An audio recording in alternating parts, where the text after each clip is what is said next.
Shalom anak-anak, apa kabar kalian semuanya? Mapel berharap kalian tetap sehat, tetap semangat di dalam belajar. Walaupun saat ini kita masih belajar dari rumah ya.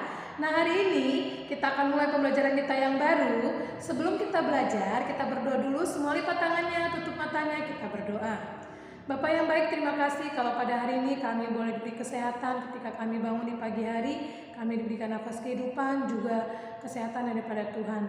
Bapak, saat ini kami mau untuk belajar, kiranya Tuhan berkati kami dalam belajar kami, agar kami boleh mengerti akan firman Tuhan apa yang kami pelajari ya Tuhan. Terima kasih Tuhan, kami siap untuk belajar, terpujilah nama-Mu kekal selama-lamanya. Haleluya, amin.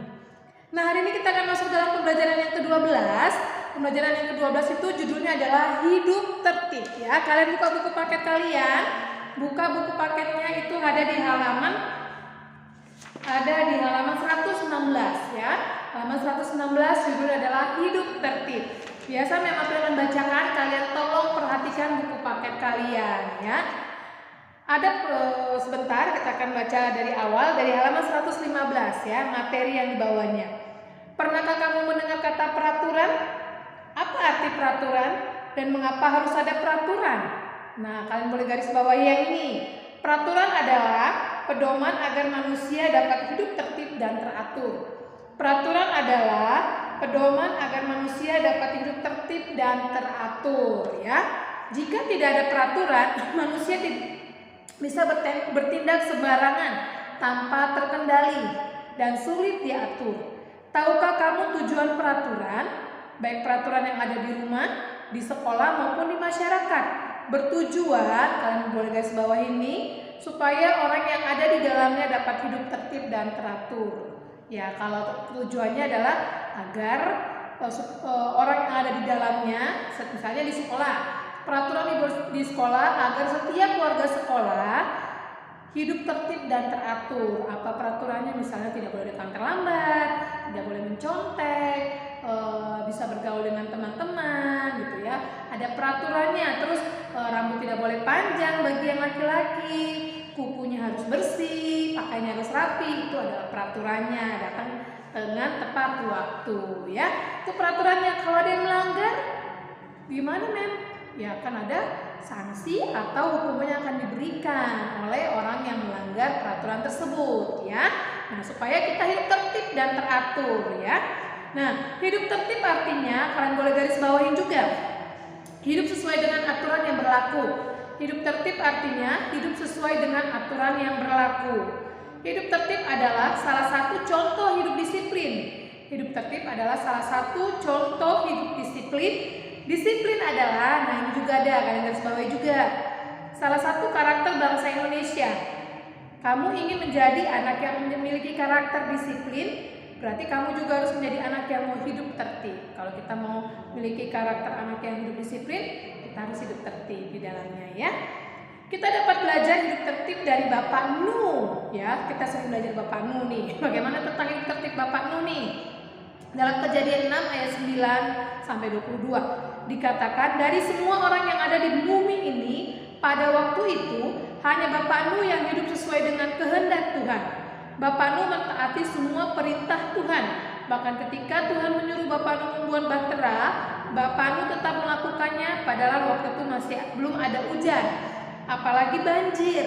Akhirnya karena Bapak Nuh hidup tertib dengan taat kepada perintah Tuhan, ia selamat dari banjir besar yang terjadi pada waktu itu. Itulah tertib. Tertib dia patuh ya, taat pada aturan. Nah, Nuh disuruh Tuhan untuk membuat bahtera yang besar. Karena dia tidak tahu apa gunanya. Katanya cuma datang banjir. Pemikiran waktu itu banjir sebesar apa sih banjir sehingga membuat bahtera atau perahu besar? Tapi Bapak Nuh patuh, taat, tertib hidupnya, mau diatur, mau sesuai hidup kehendak Tuhan dia lakukan walaupun belum datang banjir ataupun belum datang air banyak, tapi dia lakukan. Nah, hingga saatnya pada saat air bah datang, dia dan keluarganya selamat dari air bah itu. Itu adalah salah satu sikap disiplin ya, teratur dari Bapak Nuh. Nah, selain itu kita juga belajar tertib dari Sadrak, Mesak, dan Abednego. Itu siapa? Iya, itu adalah teman-temannya Daniel, Sadrak, Mesak, dan Abednego. Marilah kita buka kitab Daniel 3 3 ayat 1 sampai 12. Nanti kalian boleh baca ya. Bacalah secara bergantian. Ayat 1 dibaca oleh anak. Nah, itu kita dibaca ya. Dari cerita dalam ayat bacaan tersebut, kita tahu bahwa Sadrak, Mesak, dan Abednego adalah orang yang mau hidup teratur dengan mentaati perintah Tuhan. Mereka tidak mau hidup sembarangan dengan menyembah patung. Mereka tidak mau melanggar perintah Tuhan dengan menyembah patung yang dibuat Raja Nebukadnezar. Mereka hanya mau menyembah Tuhan. Coba bayangkan seandainya mereka ikut menyembah patung Raja Nebukadnezar. Mereka pasti akan dihukum Tuhan. Itulah contoh hidup tertib, hidup yang sesuai dengan peraturan. Jadi Sadrak, Mesak, Abednego taat dengan peraturan Tuhan, tertib.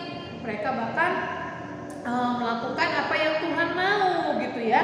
Jadi mereka tidak mau menyembah patung, mereka hanya mau menyembah kepada Tuhan Allah. Akhirnya mereka hidupnya diberkati oleh Tuhan ya.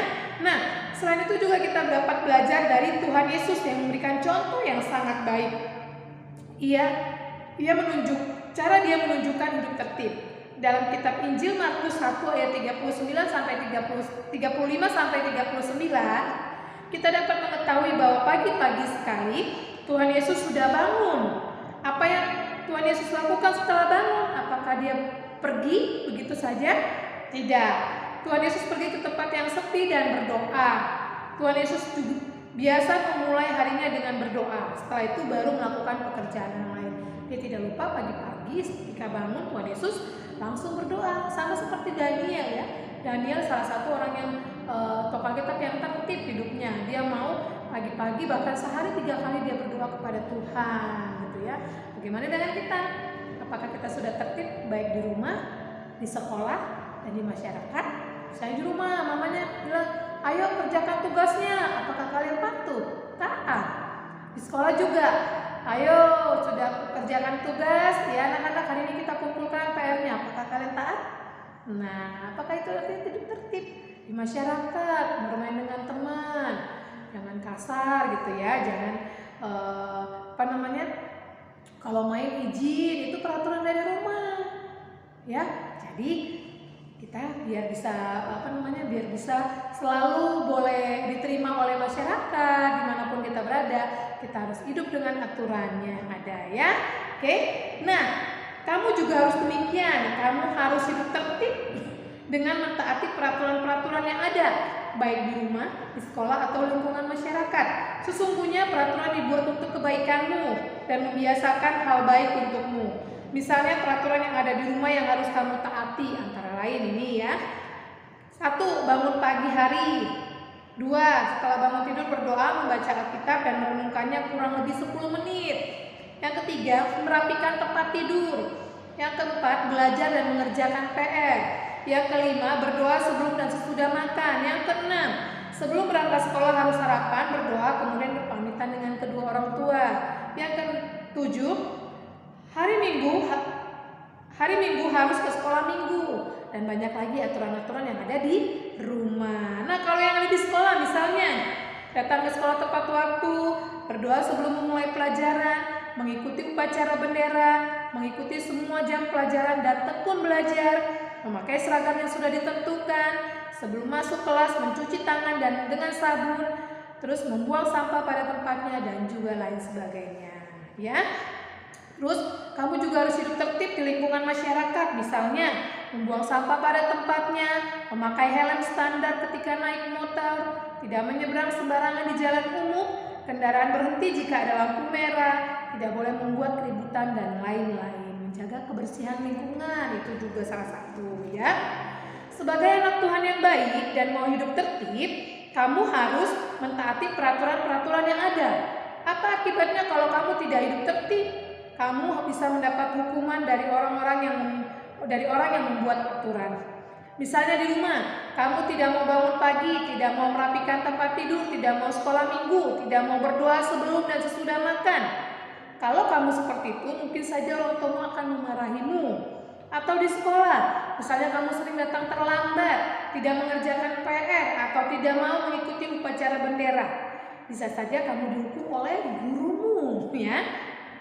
Demikian juga kalau kamu di masyarakat, kalau kamu mau nyebrang sembarangan, bisa saja terjadi kecelakaan. Kalau tidak mentaati peraturan lalu lintas, kamu akan ditilang oleh polisi. Jadi jangan pernah lupa dan mengeluh terhadap peraturan yang ada. Kamu harus ingat bahwa peraturan ada untuk kebaikanmu. Ingat, peraturan yang dibuat dimanapun, baik di rumah, di sekolah, di masyarakat, itu untuk kebaikan kita juga, ya. Jadi jangan, peraturannya kok begini sih, susah amat gitu ya, enggak. Itu untuk kebaikan kita sendiri, ya. Untuk juga menjaga kita hidup disiplin, hidup tertib, ya. Nah, ayat Alkitabnya dari Daniel 3 ayat 1 sampai 12. Sadrak, Mesak, dan Abednego termasuk dalam orang-orang Yehuda yang dibuang dan ditawan di Babel. Raja Babel yang memerintah pada waktu itu adalah Nebukadnezar, ya. Sadrak, Mesak, dan Abednego adalah orang-orang yang taat kepada Tuhan. Mereka selalu berdoa dan menyembah Tuhan. Pada suatu waktu, Raja Nebukadnezar membuat patung emas dan menyuruh semua orang yang ada pada waktu itu untuk menyembah patung tersebut. Namun, Sadrak, Mesak, dan Abednego tidak mau melakukannya. Walaupun pada akhirnya dihukum, mereka tetap setia kepada Tuhan. Mereka tidak mau hidup sembarangan dengan menyembah patung dan bukan Tuhan. Mereka adalah contoh orang yang hidup pada waktu mereka masih muda loh. Masih anak muda, mereka tetap patuh menyembah Tuhan, tidak mau menyembah patung. Rajanya Nebukadnezar, ya. Akhirnya hidup mereka diberkati, selalu dalam lindungan Tuhan, ya. Nah, dalam Markus 1 ayat 35 sampai 39, ini berkisah tentang Tuhan Yesus memulai harinya dengan berdoa. Tuhan Yesus selalu berdoa, baik sebelum maupun sesudah melakukan tugasnya, yaitu memberitakan firman kepada orang banyak dan menyembuhkan orang sakit. Tuhan Yesus selalu bangun ketika hari masih gelap, pagi-pagi sekali, ya, dan langsung berdoa. Inilah Tuhan Yesus, kita perlu teladani pagi-pagi. Dia duduk diam, melakukan aktivitasnya, dia berdoa kepada Tuhan, memohon Tuhan yang memberkati hidupnya, ya. Nah, hari ini memang akan ada tugasnya. Tugas kalian boleh lihat di halaman 121. 121 dia menjadi PS kalian. PS-nya adalah kalian tulis membuat prakarya, ya. PR aja PR. PR-nya adalah 1 Korintus 14 ayat 33 itu buat menjadi bentuk pembatas Alkitab, ya. Kalian kreativitaskan. Misalnya punya apa di rumah, origami boleh. Kalian tulis ayat Alkitabnya 1 Korintus 14 ayat 33, tulis isi ayat Alkitabnya. Terus kalian gunting, misalnya bentuk love atau bentuk salib atau bentuk apapun boleh. Itu kalian gunting, terus bentuk, boleh dikasih seperti kalau punya pita-pita Jepang boleh untuk pembatasnya, dibolongin kertasnya, dibolongin, pokoknya kalian buat kreativitas, ya. Jadi PR-nya adalah membuat kreativitas dari 1 Korintus 14 ayat 33, ya. Oke, terus yang menjadi PS-nya, jadi PS kalian itu lihat di halaman selanjutnya di 122. Halaman 122 dan 133 itu kalian centang. Misalnya sikap hidup tertib, berdoa sebelum tidur jarang, bagaimana cara memperbaikinya, ya. Minta orang tua selalu mengingatkan. Terus hari Minggu pergi ke sekolah Minggu, jarang apa selalu, itu kalian kerjakan sampai 10, ya. Ini kerjakan di buku paket, ya, dan kumpulkan ke GCR Mem April, oke? Ya, sampai di sini dulu pembelajaran kita. Biarlah kita dengan adanya peraturan yang ada itu boleh memberkati hidup kita, dan itu adalah untuk kebaikan kita juga, oke? Nah, untuk mengakhiri pembelajaran kita berdoa. Tuhan Yesus, terima kasih kalau pada hari ini kami boleh belajar hidup tertib dengan adanya peraturan yang ada, Tuhan. Dimanapun kami berada, itu adalah untuk kebaikan kami dan untuk memberkati hidup kami. Tuhan, tolong kami agar kami boleh melakukannya dalam kehidupan kami. Terima kasih Tuhan, berkatilah hidup kami, jadikan kami anak yang takut akan Tuhan, anak yang mau dengar-dengaran orang tua, terlebih Tuhan, anak yang menjadi anak kesayangan Tuhan Yesus. Terima kasih Bapa, berkati anak-anak-Mu, berikan kesehatan, kepintaran, kecerdasan dalam hidup mereka, juga semangat, kedisiplinan dalam mengerjakan tugas-tugas mereka. Berkati kedua orang tua mereka yang bekerja maupun yang mendampingi mereka belajar, ya Tuhan. Terima kasih Tuhan, terima kasih. Ini doa kami serahkan hidup kami ke dalam tangan-Mu. Dalam nama Yesus kami sudah berdoa, haleluya, amin. Oke, tetap semangat. jangan kendor semangatnya untuk belajar ya. Oke, tetap semangat. Tuhan Yesus memberkati. Selamat belajar. Bye-bye.